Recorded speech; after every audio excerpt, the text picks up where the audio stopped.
안녕하십니까, 척추박사 닥터강입니다. 단골 여러분들 안녕하십니까.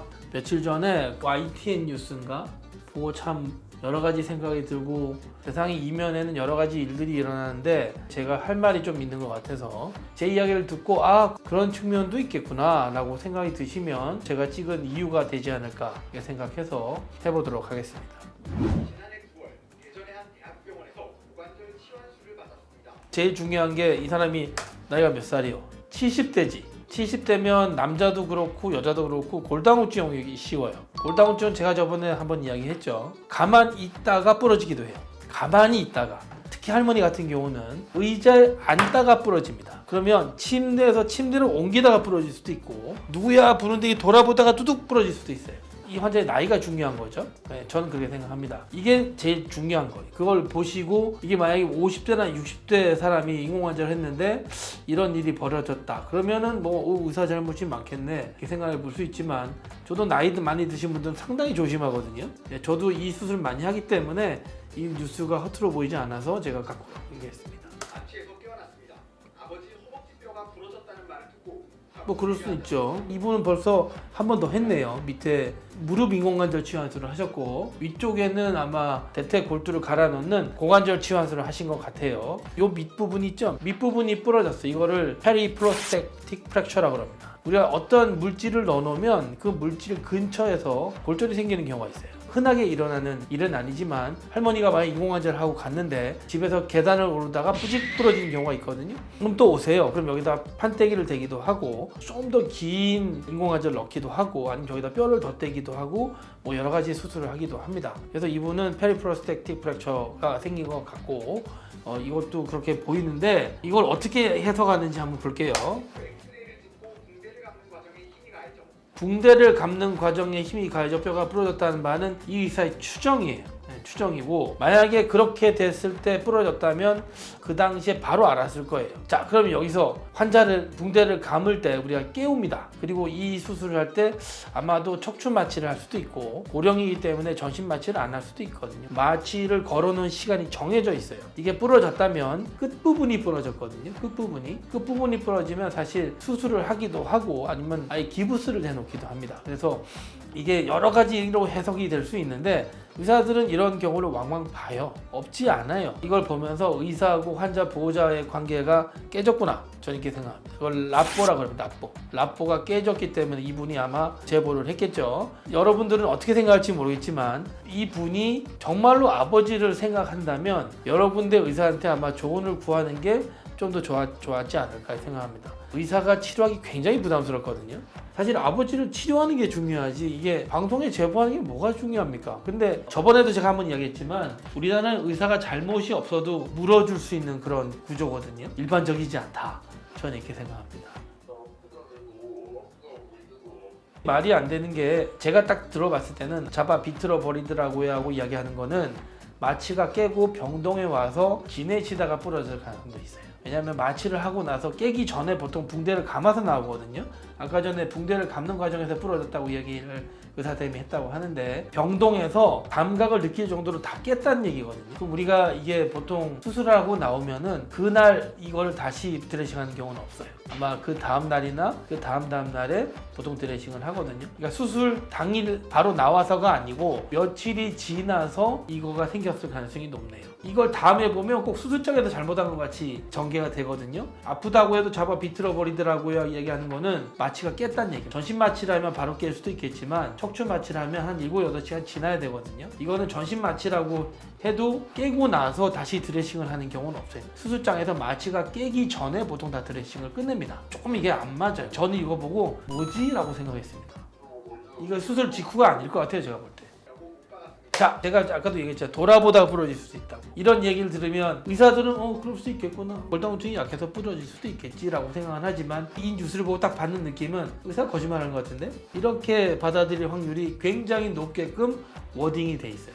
의사는 사실 권력이 없잖아요. 판검사처럼 권력이 있는 집단이 아닙니다. 권력이란 거는 강제력이거든요. 의사는 강제력이 있지 않아요. 의사가 의료사 아니라고 못 박았습니다가 자체가 뭐예요? 의사가 발뺌하는 것처럼 워딩을 하잖아요. 이게 일반인들에게 얼마나 의사가 안 좋게 느껴지게끔 워딩을 합니까? 이게 한 30년 전부터 계속 이렇게 하고 있어요. 의사가 국민과 괴리가 되면서 사기꾼 집단으로 오도가 되면 뭐가 좋은 게 있습니까? 그렇기 때문에 이분은 혹시 수술하다가 부러질 때를 대비해서 인공관절을 넣다 보면 부러질 수 있거든. 충분히 수술장에서 부러질 수 있어요. 그건 의료사고가 아니에요. 왜냐하면 뼈가 약하기 때문에. 그렇지만 그거는 불가항력적인 일이기 때문에 만약 부러졌다면 그때 뼈를 대서 칭칭 감고 나옵니다. 그건 어쩔 수가 없어요. 특히 대학병원이란 거는 아주 시스템화된 병원이기 때문에 일부러 악의적으로 의사가 부러뜨릴 일은 없잖아요. 그래서 다 준비를 해놓고 나옵니다. 미리 준비해둔 상태였다고 말했습니다. 충분히 준비는 하셨네요, 의사 선생님이. 자, 여기서 워딩이 또 뭐냐면 어렵게 구해놓은 다리뼈라는 건 도대체 왜 워딩을 하는 겁니까? 이거는 어떤 의미냐면은 의사가 지들 병원에 없는데 어렵게 구해서 준비까지 했는데 너 안 썼어. 너 문제 있는 거 아니야? 라는 이런 워딩이거든요. 어렵게 구해놓는 이란 말 자체가 굉장히 불편한 의도를 저는 갖고 있다고 생각해요. 버틸 수 있다고 판단한 건 의사예요. 처음에 박아놨을 때는 부러지지 않았으니까. 그러니까 충분히 그렇게 의사가 판단하고 나올 수 있는 거죠. 이때까지는 아무 문제가 없어요. 수술 직후란 말도 이 사람의 추정입니다. 수술 직후 언제? 수술하고 그 다음날에 보통 드레싱하기 때문에 수술 직후란 말도 굉장히 불손합니다. 수술 직후란 건 나오자마자거든요. 나오자마자 그분이 얼마나 뼈가 약한 거에 대한 반증이에요. 오히려 그 판단을 빼기 위해서 수술 직후라는 말을 딱 넣었거든요. 실제로 이런 일들이 직후에 일어난다면 의사가 그거를 뭉개고 있을 이유도 없고 그냥 가자고 얘기했다면 그냥 갈 만한 페리프로스테틱 프랙처의 가능성이 높아요. 그러면 대부분 다 붙을 거니까 기다리는 거. 의사는 지 마음대로 치료하는 게 아니고 이것도 타입 A, B, C, D가 있어요. 아까 보니까 여기 좀 되더만 B나 C 정도 되더만. 자, 이렇게 부러지죠? 그럼 긴 거로 갈아 끼면 돼. 원래 많이 하는 수술이에요. 이게 무슨 의사가 의료사고예요? 의료사고 아니야. 이런 일은 집에 가다가 부러질 수도 있어요. 그 다음에 환자가 걷다가 부러질 수도 있어. 환자나 환자 보호자가 의사하고 라포가 깨졌을 가능성이 굉장히 높아요. 의사를 안 믿는 거지. 여기 차트 복사하는 거 봐. 에이셉틱 루즈닝 힙, 에이셉틱 루즈닝 페리프로스틱 프랙처가 아니라고. 직후가 아닌데? 진단명이 에이셉틱 루즈닝이네. 에이셉틱 루즈닝이 뭐냐면 환자가 며칠 지나서 흔들린다는 얘기거든. 골질이 너무 나빠서 별거 아닌데 흔들렸다는 얘기죠. 뼈까지 구해놨다면서 왜 정작 수술할 보강을 하지 않느냐. 자, 여기서 우리 볼 게 뭐냐면 그때 안 부러졌지, 수술장에서. 그러면 보세요. 위에 무슨 암이 하나 보여. 이게 암으로 갈 것 같지 않아. 그렇지만 우리가 암에 대한 수술 준비는 다 해놨어. 그러면 얘가 암으로 갈 거니까 배를 열어서 수술합니까? 내시경을 떼서 보내고 그 다음에 그 소견을 판단해서 수술할지 말지 결정해도 하나도 안 늦잖아. 내가 보니까 이게 암 같아. 앞으로 번질 것 같이 보이면 배를 바로 엽니까? 예방적 수술이라고 그러거든. 전방전이증이라고 있는데 10년 뒤나 20년 뒤에 수술할 것 같으니까 지금 잘 살으라고 바로 내가 수술 준비를 해놨으니 합니까? 안 합니다.